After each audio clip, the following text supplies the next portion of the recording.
Assalamualaikum Pak Didin. Waalaikumsalam warahmatullahi wabarakatuh. Jadi saat ini kita mau kongres. Ngawang kok nggak beres-beres. Iya. Kita perkenalkan dulu. Ya, pemirsa, saat ini saya mau ngobrol dengan Pak Didin. Pak Didin itu adalah dosen dari Unpas Universitas Pasundan ya. Betul. Jadi topiknya mungkin agak sedikit berat, itu tentang politik. Pak Didin, jadi gini, orang kadang ada yang tabu bicara tentang politik, ada yang kadang-kadang tingkatan RT bahasa tingkatan nasional itu. Secara umum dari sisi bahasa politik itu apa menurut Pak Didin? Satu di antaranya yang saya ketahui, mohon maaf saya bukan pakarnya, kalau dikatakan saya ini adalah dari pendidikan basicnya, dari FKIP Unpas. Hanya kalau berbicara masalah politik adalah satu di antaranya nuansanya adalah bagaimana memanage sebuah kekuatan. Ya, memanage sebuah kekuatan dalam sebuah organisasi. Itu yang saya tangkap dalam politik. Mengelola dalam sebuah organisasi. Dalam organisasi ini bisa dalam organisasi yang skala regional atau skala nasional negara. Nah, termasuk dalam negara ini.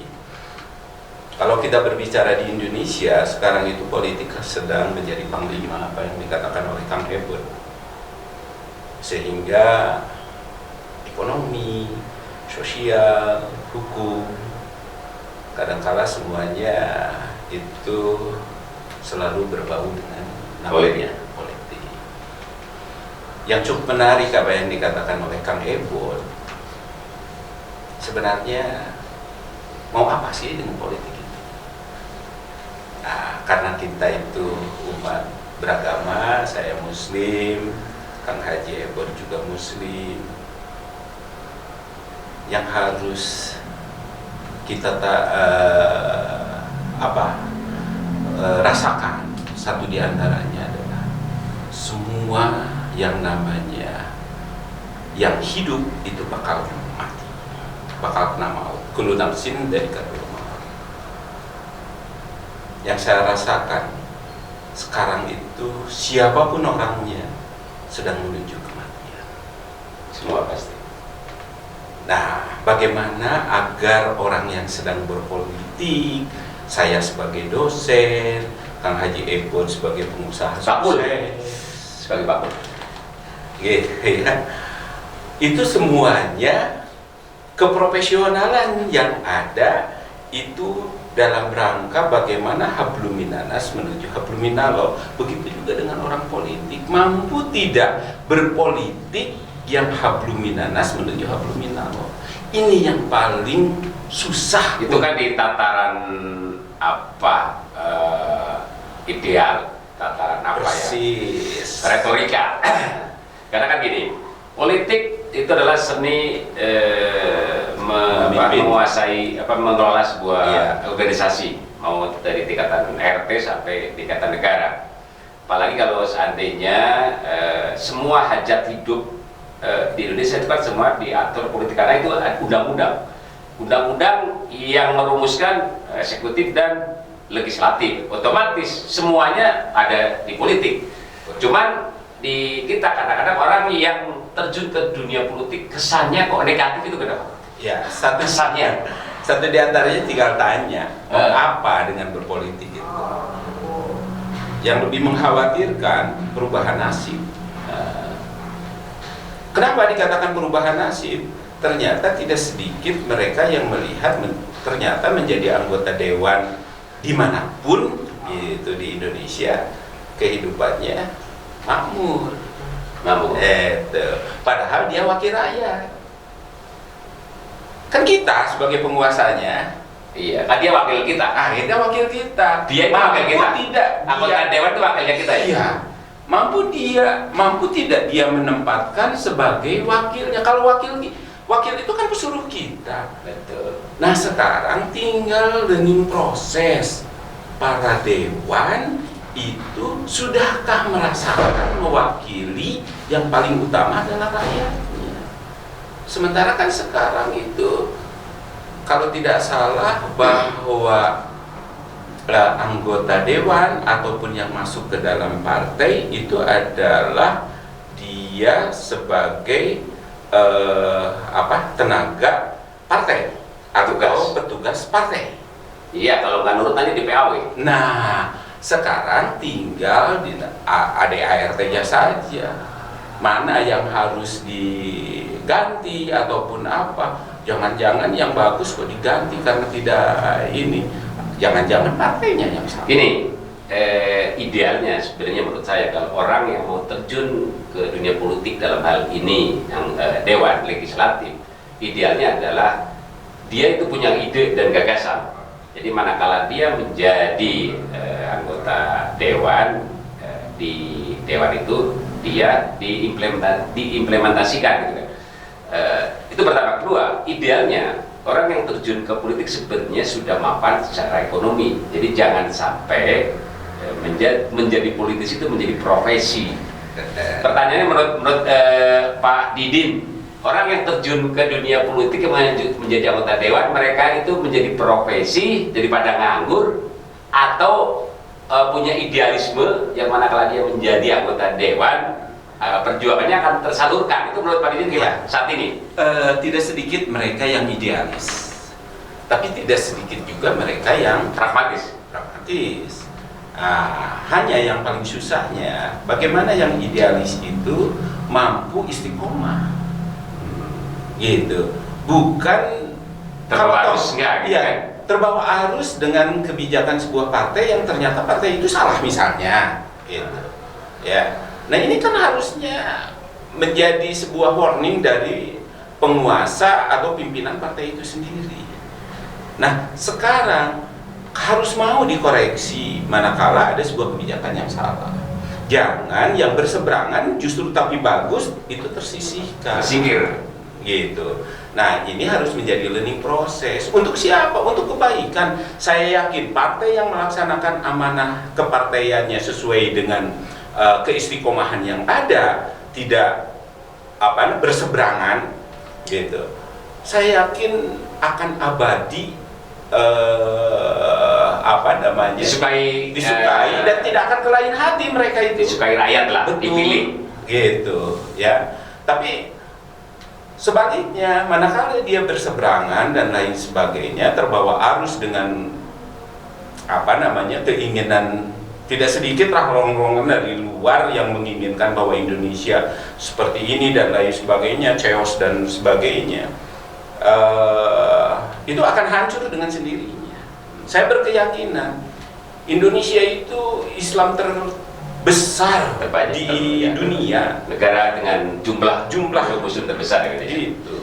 Ya, negara-negara muslim yang lain saja kalau disatukan, saya yakin Indonesia lebih luar biasa. Sistem perpolitikan Indonesia, sistem kepartean dan sistem pemilu menurut Kang Deden udah ideal belum? Kan gini, saat ini orang yang mau menjadi anggota dewan dan dia sampai terpilih itu menghabiskan dana yang lumayan, karena kalau dulu rakyat menyuap pejabat, sekarang terbalik dengan sistem politik ini.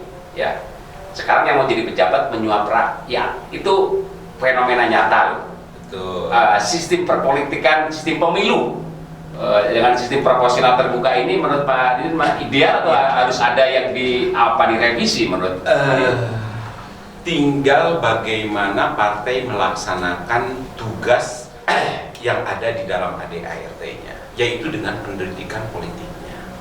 Pendidikan politik itu adalah bagaimana dia memberikan sebuah learning proses tentang perpolitikan di Indonesia dan tentang partainya untuk masa yang akan datang kepada konstituennya. Nah, sekarang kita tinggal tanya, dari berapa puluh partai yang ada, sudahkah ada yang melaksanakan mengenai pendidikan politik kepada masyarakatnya, kepada konstituennya? Saya kira ada, tapi tidak besar, dan saya tidak akan menyebutkannya. Jangan. Ya. Nah, yang saya inginkan bagaimana partai politik saat ini ini itu mampu memberikan sebuah pembelajaran tentang politik kepada para konstituennya atau masyarakat. Siapapun masyarakatnya diberikan pendidikan politik tentang politik itu. Nah sekarang tinggal tanya, apakah sudah dijalankan roda itu? Oke. Gitu.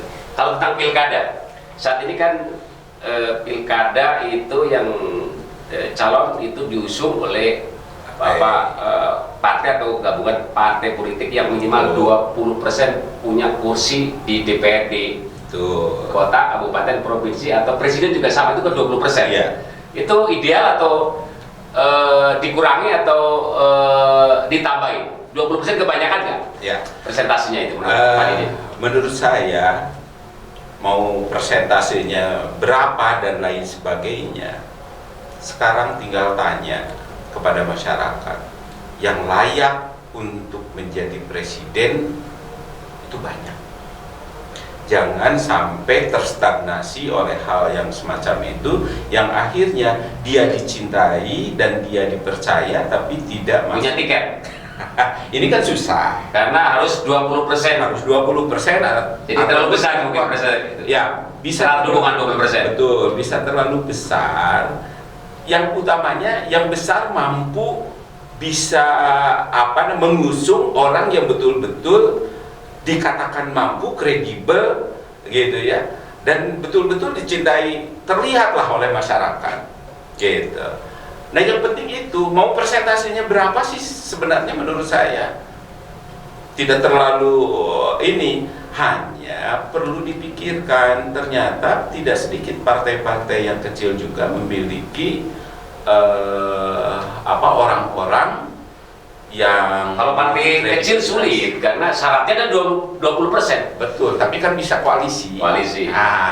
Gitu, bisa koalisi. Tetapi manakala dia tidak mampu berkoalisi, yang akhirnya tersingkirkan.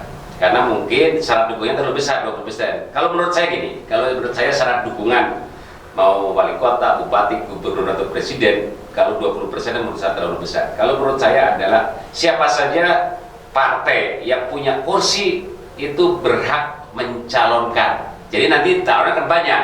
Contoh, kalau saat ini yang duduk di DPR itu kan ada 7 atau 8 partai lah, dari yang terbesar PDIP, yang terkecil P3, gitu kan. Kalau menurut saya setiap partai yang dapat kursi di DPR RI itu bisa mencalonkan satu pasang presiden. Jadi nanti rakyat itu diberi pilihan yang banyak. Kalau saat ini dengan 20% itu kadang-kadang calon itu tersandra oleh syarat dukungan, menurut saya. Menurut Pak Didin gimana? Menurut saya bisa terbagi-bagi. Misalnya untuk presiden, untuk gubernur, bupati, wali kota, gitu. Karena kalau misalnya untuk presiden misalnya 20% dengan perhitungan dan lain sebagainya, ya menurut saya wajar-wajar saja sebenarnya. Kenapa saya katakan wajar? Skopnya nasional gitu. Tapi kalau misalnya 20% untuk di gubernur atau wali kota, bupati atau terlalu besar. Itu terlalu besar. Ini obrolan warung kopi saja gitu. Enggak, kan kita nggak menyebut nama, nggak masalah. Menurut saya itu semacam itu. Itu pemikiran dari saya. Yang pasti mampu tidak kita memilih orang-orang yang memiliki kapabilitas empati terhadap masyarakat. Apa kriteria empati menurut Pak Didin? Satu diantaranya, laksanakan sajalah GBHN. Saat ini kita nggak ada GBHN saat ini. Sebenarnya di dalam pembukaan undang-undang ada.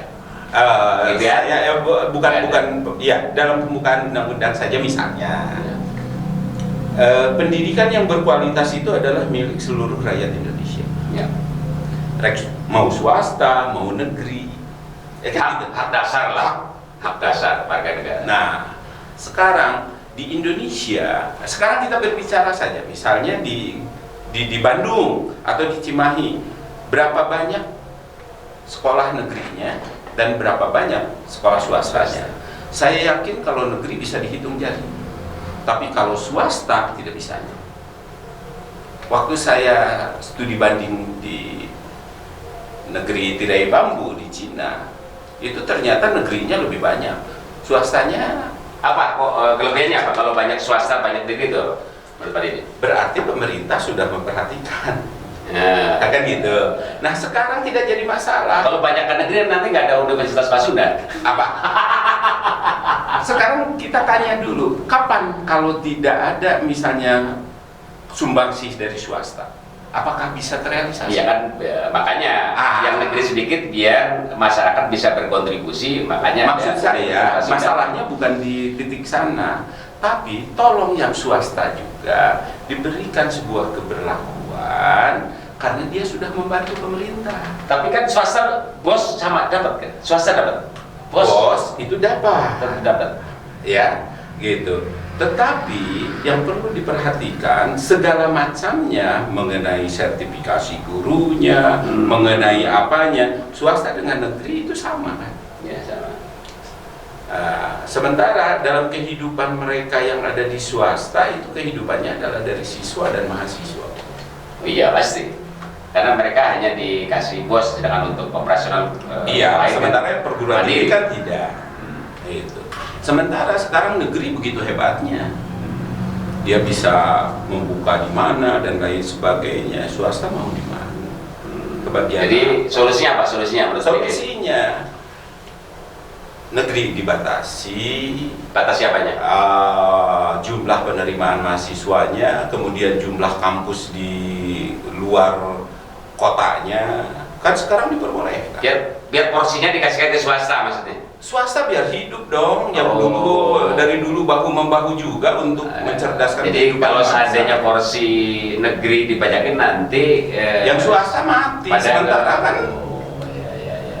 kehidupan tidak sedikit kehidupan Oh, iya. dosen dan teknik Unpas saja itu berapa ribu? Saat ini yang negeri nambah Nambah kampusnya, ada kampus, fakultasnya, ya, iya, cabang, jumlahnya dan lain untuk sebagainya. membatasi ruang gerak dari Ya kasihan PTS. ini PTS itu ya bakal tersisihkan, ya sudah termarginalkan ini. jadi dibatasi. Oh, Ya. untuk ini kemarin kita di Pilpres 2 periode ini saya sedih, masyarakat terbelah, ya. Ada kampret, ada kampret kenapa ya? Cebong. Ya. Itu biar saya sakit kadang-kadang dengan teman juga berbeda gitu kan. Ke depan biar untuk menghilangkan itu menurut Pak Didi gimana? Ya itu tadi, satu diantaranya adalah bagaimana partai itu mengedukasi masyarakat. Kalau sudah calon sebenarnya udah lintas partai kemarin. Kalau udah ke orang itu sudah lintas partai, jadi itu di luar ranah partai pada saat pilpres yang terbelah itu. Tapi tetap diperebutkan. Iya, tapi karena mereka itu yang di medsos saling caci maki itu kan udah di luar ranah partai. Oh, Bukan pendukung A, pendukung B, betul. kampret cebong itu biar ke depan. Ini Itu tidak ada lagi seperti itulah gitu. Kang Ebon perlu tahu bahwa yang di atas itu biasanya enjoy saja. Ya. Justru yang di bawahnya itu, yang di bawahnya ikut nimbrung ke sana Biar hilang gitu. Nah, Karena kan gini, yang betul. namanya kompetisi itu harus ada menang dan kalah. Ya, yang kalah itu kan karena belum kemenangan yang tertunda aja, mungkin tahun selanjutnya bisa, tapi diterima dengan legowo. Ini kan enggak, masih berantemnya itu perpanjangan waktu sampai sekarang, itu biar hilang itu, biar kita bersatu lagi gitu. Ya, satu di antaranya harus ada sebuah penyadaran dan dia kembali kepada jati diri kita bahwa kita ada timur, di mana kalah dan menang itu suatu hal yang lumrah, hal yang biasa, dan kita harus saling merangkul lagi manakala kita sudah terpilih. Ya. Nah, ternyata yang sekarang itu kan yang terbelah, yang dibesar-besarkannya, mohon maaf lah, ada timur itu sebenarnya tidak semacam itu. Dia Sopan santun hilang kita. hilang. Sopan santun. Iya. Tata Bicara krama. yang sopan ini kan kadang-kadang kalau udah masuk bahasanya udah wah gitu kan. Nah, hal-hal yang semacam ini Kaum barbar udah kalau di medsos. betul. Yang harusnya itu ada yang dipikirkan dari mereka itu, termasuk di dalam dunia pendidikan, ada pendidikan politiknya. Pendidikan politik itu bukan untuk mengusung salah satu partai dan lain sebagainya, tidak. Tapi bagaimana agar dia mampu berpolitik yang santun, bukan saling caci memaki, kan gitu. Sementara sekarang itu semuanya tidak ada yang nomor 2, semuanya nomor 1 dan lain sebagainya. Implementasinya tinggal tanya. Oleh karena itu, masyarakat juga sekarang itu sudah tidak bodoh, mereka juga sudah pintar, bakal melihat mana seseorang yang duduk lalu mampu mengimplementasikan tentang apa yang dia bicarakan, gitu. Nah, yang membuat mereka jadi rame itu kan diantaranya implementasi setelah duduk dengan sebelum itu jauh berbeda. Ya itu, tapi bukan sebuah produk tempat duduk kan. Ini dengan sistem politik saat ini, sistem pemilu langsung itu akan menghasilkan pemimpin yang dapat memakmurkan Indonesia yang bisa sejajar lah dengan Singapura, dengan Thailand atau dengan Korea, itu bisa kan? Dengan sistem politik ini akan menghasilkan pemimpin yang bisa negara maju itu ya. Kang Ebon, kalau bahasa kamu baldatun thayyibatun wa rabbun ghafur. Betul. Kalau saya berpendapatnya, salah satu diantaranya adalah bagaimana pendidikan politiknya. Ya, manakala pendidikan politik itu terlaksana, maka dia akan mengetahui siapa yang menjalankan pendidikan politik negara. Partai. Pada saat dia menjaring bakal calon atau gimana? Betul. Sebelum dari caleg itu screening atau kalau dulu ada yang disebut dengan salah satu partai itu ada karakter des ya. Nah, apakah mampu tidak? Layak, harusnya yang diusung harus sudah layak lah, lolos seleksi. Nah, semacam itu. Kan kriterianya apa? Sulit juga. Kriteria tentang itu kan sulit. Kriterianya raju. Betul. Tapi saya yakin orang-orang yang kredibel mampu mencoba membuat sebuah persyaratan-persyaratan yang betul-betul dia mampu menjalankan untuk amanah itu. Tetapi kalau sekarang itu kan tidak sedikit rongrongan dari partai itu begitu derasnya sehingga mampu tidak partai itu mampu memberikan masukan-masukan yang betul-betul konstruktif itu. Kalau daya dukung ternyata masyarakat itu begitu hebat, jangan dipatahkan dong, kan gitu. Karena terkadang partai untuk survive sulit, jadi mungkin tidak memikirkan sampai sejauh itu begitu.